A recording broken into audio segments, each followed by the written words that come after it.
What is God's purpose for my life? Alam nyo, yung tanong na yan is probably one of the biggest and most personal question na pwede nating itanong. Napaka-importante kasi na hindi lang natin alam kung ano ang plano ng Diyos sa atin, kundi alam din natin ano nga ba ang purpose ng Diyos sa aking buhay. Kasi pag na-realize ng isang tao ang kanyang purpose, napakadelikado niya sa impyerno. Kung mapapansin ninyo, ang purpose, it is a big word. Maiksi lang siya, it's not a long word, pero napakahalagang alam natin ito. By definition, ano nga ba ang ibig sabihin ng purpose? Sabi nila, purpose is the original intent of the Creator. Ibig sabihin, bago ka pa man nilikha ng Panginoon, ito yung original na intention niya sa ating buhay. So kung yan ang intention ng Panginoon, mapansin nyo, ang purpose ng Diyos sa atin nagsisimula sa isip ng Diyos, hindi sa pangarap ng tao.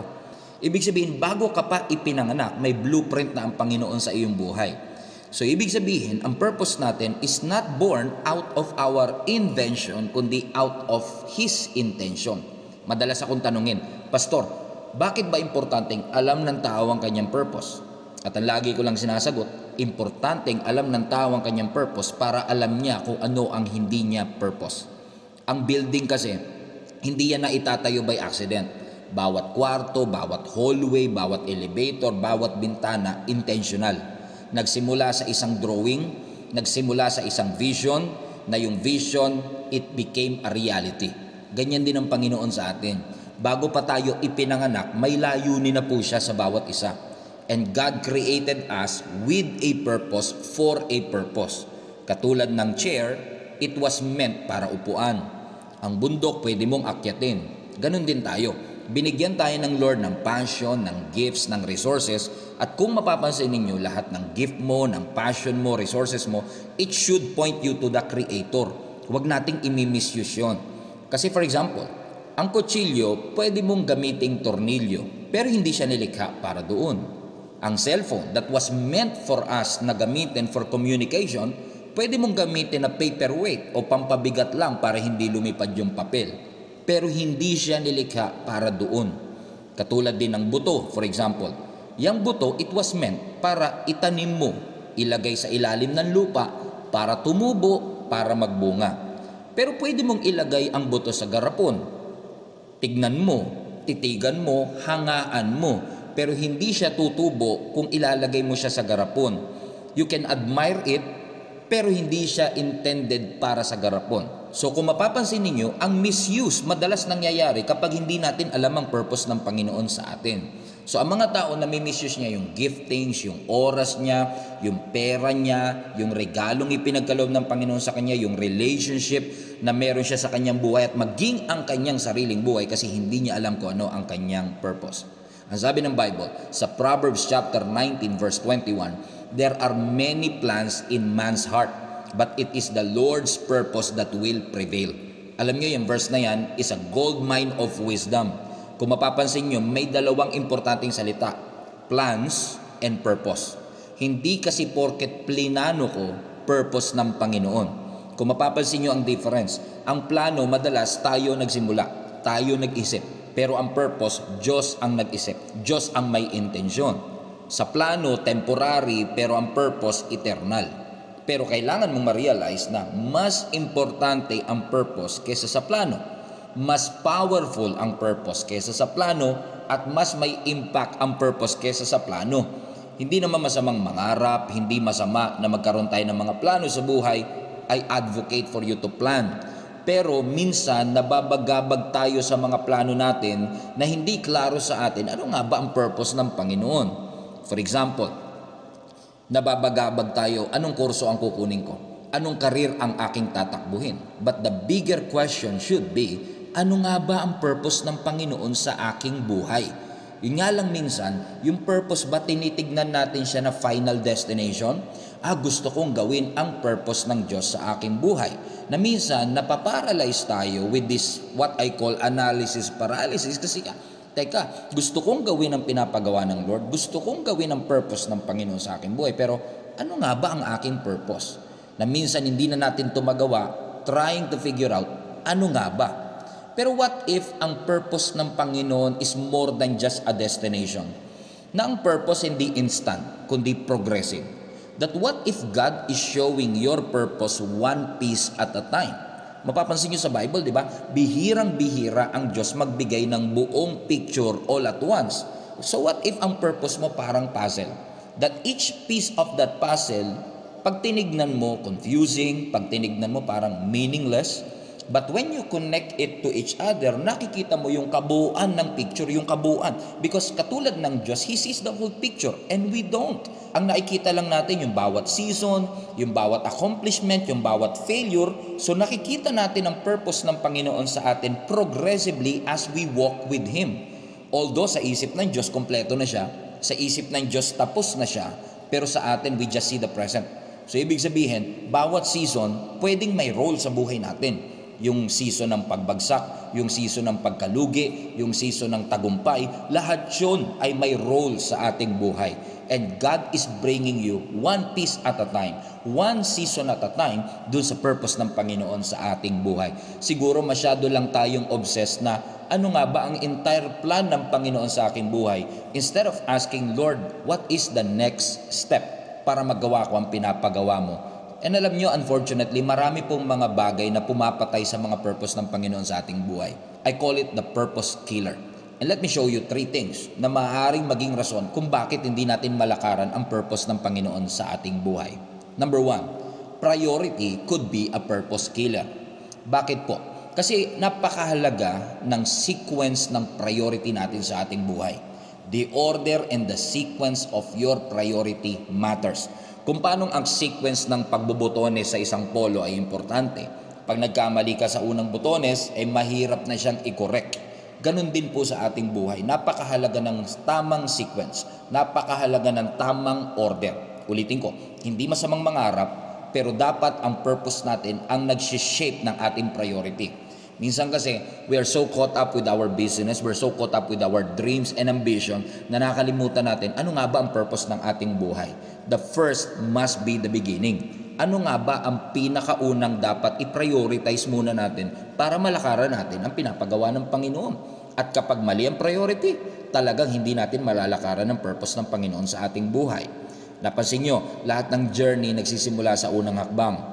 Ang kanta nagsisimula sa unang note. Ang preaching nagsisimula sa unang salita. Love story nagsisimula sa unang conversation, sa unang chat. Ang diploma nagsisimula sa unang klase natin sa school. Ang miracle nagsisimula sa unang prayer. So lahat ng bagay may simula. So every action and every decision has a reaction. Kapag wala tayong context at tinignan natin yung isang bagay isolated, in-isolate natin ang isang decision, madi-discourage ka talaga. Pero yung small progress na yan, with the right sequence, it can make a huge impact in your life.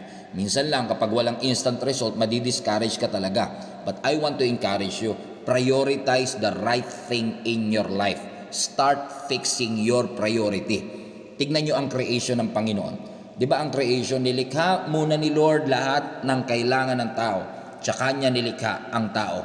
Kumbaga, pagdating ng tao sa mundo, may oxygen na.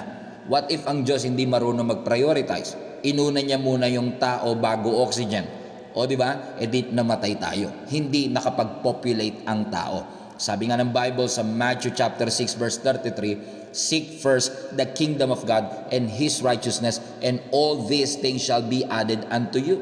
Therefore, do not worry about tomorrow, for tomorrow will worry about its own things. Sufficient na ang araw na ito para sa kanyang sariling trouble. Ibig sabihin, kung sinasabi ng Panginoon that seek first the kingdom of God, ibig sabihin lang nun, hindi lahat ng bagay pare-pareho ang value. So you should know what to prioritize, how to prioritize, para magampanan natin, para malakaran natin ang pinapagawa ng Panginoon. Alam niyo po, if you are a Christian, napakadali na nga ng prioritization.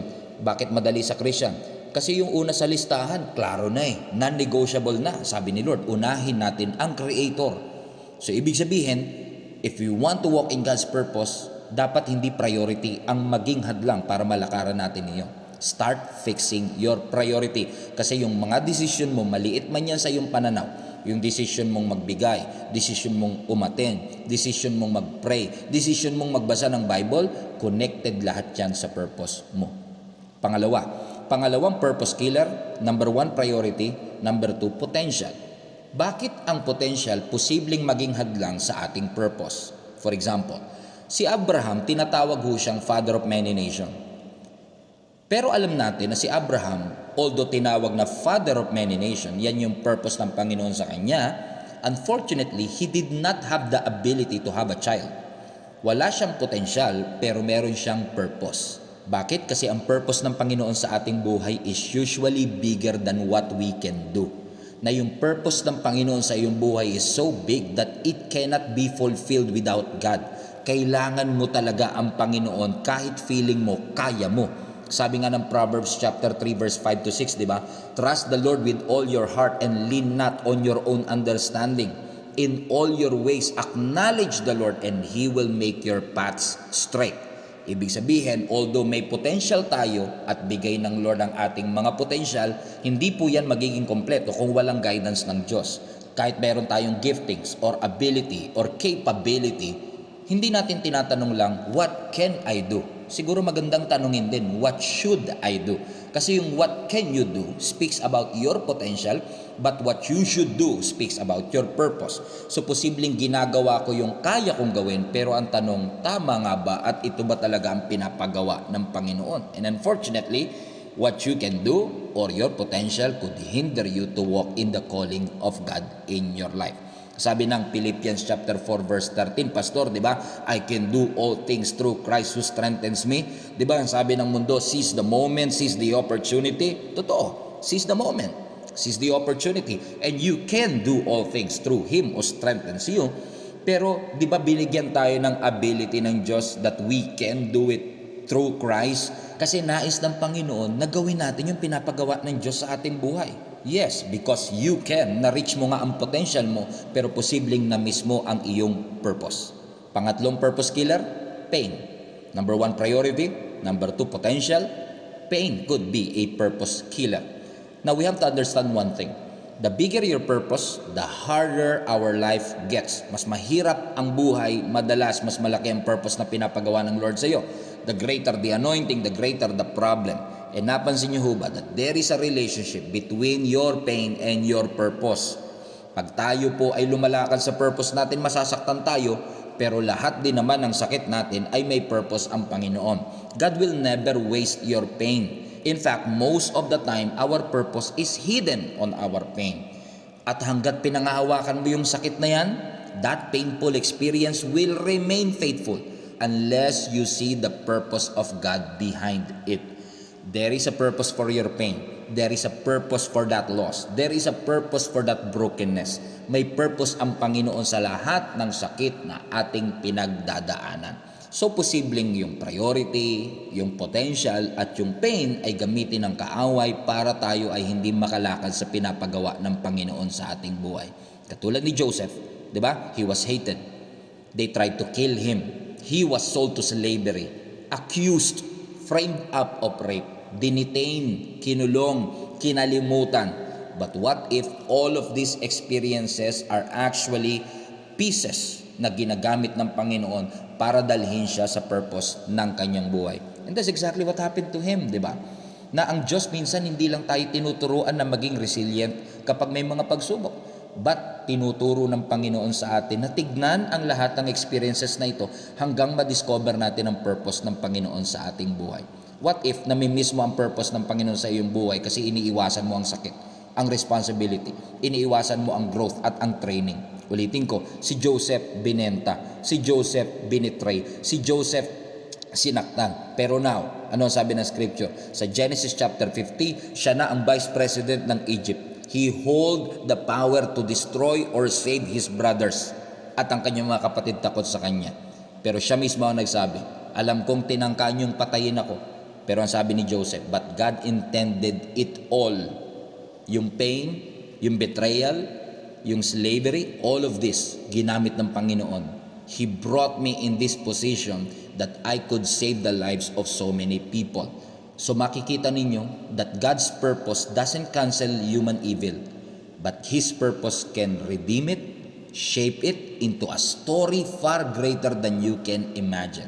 So magtiwala ka sa Panginoon. Katulad ni Joseph, he lost everything, pero hindi nawala ang Panginoon sa kanyang buhay. Your purpose could be in the pieces and seasons of your life.